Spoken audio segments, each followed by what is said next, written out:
All right, we are live at the Freedom Expo right now, and we have Dr. Skoly, who is running for Congress. How are you guys doing? Beautiful, sir. Good to see you. See, I didn't anticipate being in town this week. I'm glad I showed up here.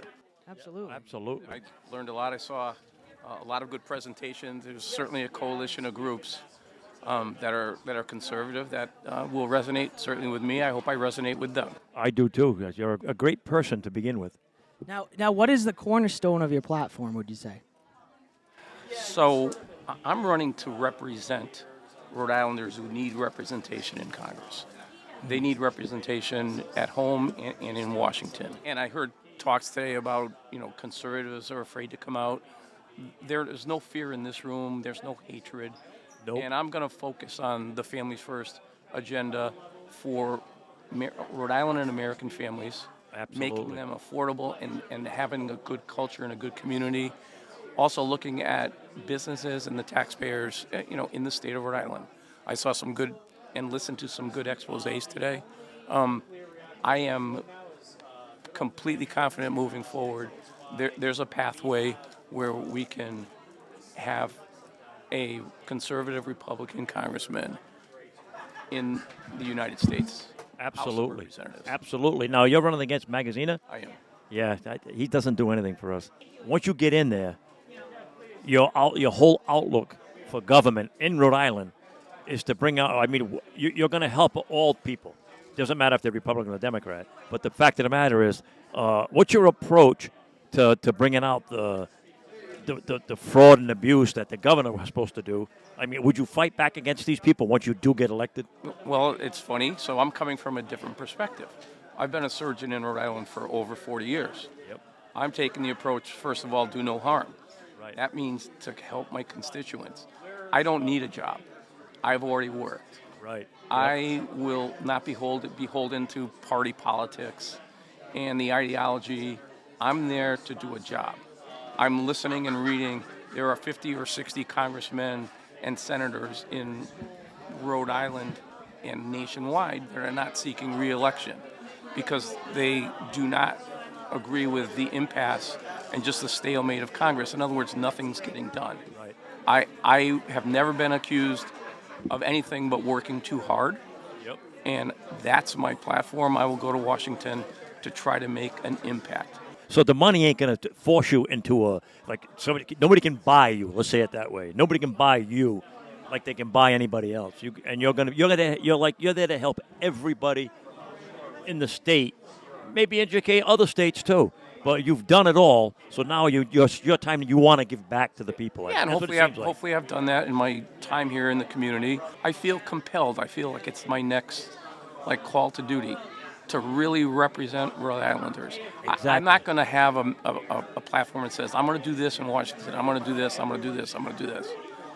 My platform is going to be, I've already done it. I've already challenged the tyranny of big government. I've already challenged the pseudoscience. Right. I have been through the mill. Right. I have, we know. A history of doing, being involved in medicine and healthcare policy for a long, long time. Yep. And that's not going to change. They took you to the ropes. Now, what would you say one of your anticipated biggest challenges could be during this election? Well, I think as I get closer to election time, my platform will have resonated with Rhode Islanders. And I'm sure the Democratic Party, those that the policies of the Democrats that haven't worked for so many years, they failed miserably. They will do whatever they can to keep me out of office. Yep. And I think that's probably one of the things I'll battle. And that's okay. Like I said, I've battled government before at all levels. Yep. Oh, we're understandable. Anybody that knows your case, wow. Well, the thing is too, you're on your Freedom and Prosperity today, telling all this stuff.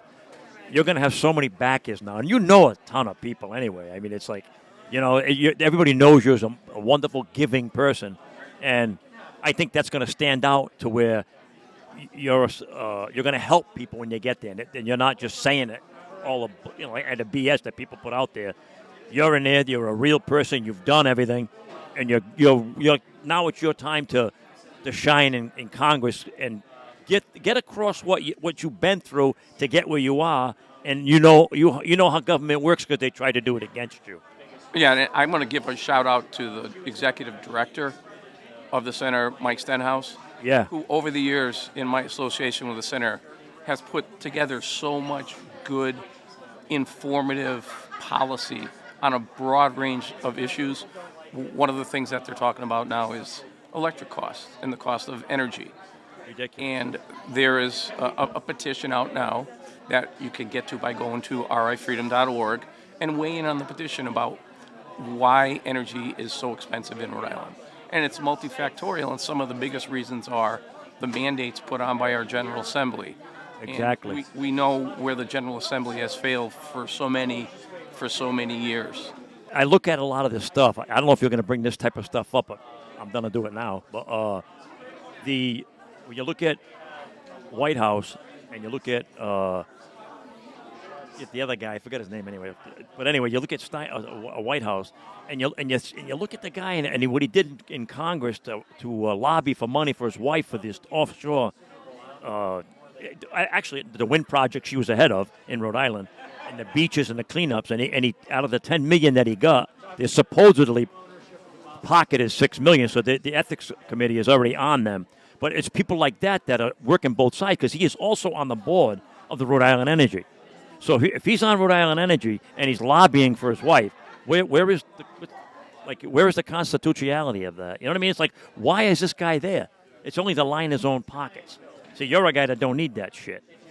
So wouldn't it be interesting if there was a true Doge to come into Rhode Island?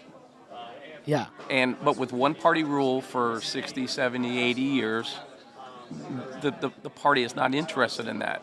It's who you know, what can I get out of it? And yeah, there needs to be that kind of investigation. There needs to be that investigation. I mean, I'm running for federal office. There needs to be that investigation in every state in the nation, because the money that comes from Washington gets repackaged and then goes back to the states. Right. And let me ask you, how about audits? Would you insist on audits? Absolutely. You do in your private practices and your private businesses. Exactly. And that was one of my questions I had for you today, too, about audits and the wind and solar we just talked about. I mean, something has to be done. If we only got 1.6 million people in this state, and I looked it up just to be sure, and they got $8 billion. Where does it, like, if you gave every person $1 million, $2 million to live off of, you wouldn't even need all this stuff.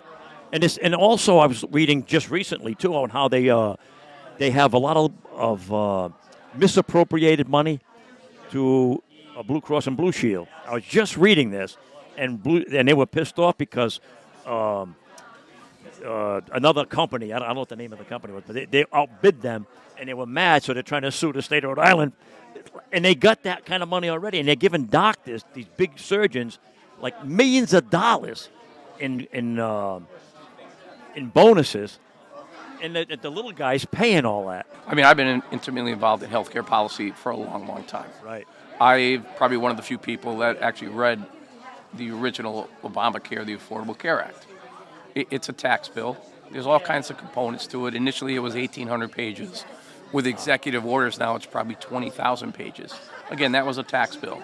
The biggest beneficiary there were the lobbyists, the biopharmaceutical syndicate, as I call it, and actually the insurance companies. Right. Healthcare doesn't work in America, and it's certainly troubled in Rhode Island right now. I mean, again, I've been intimately involved.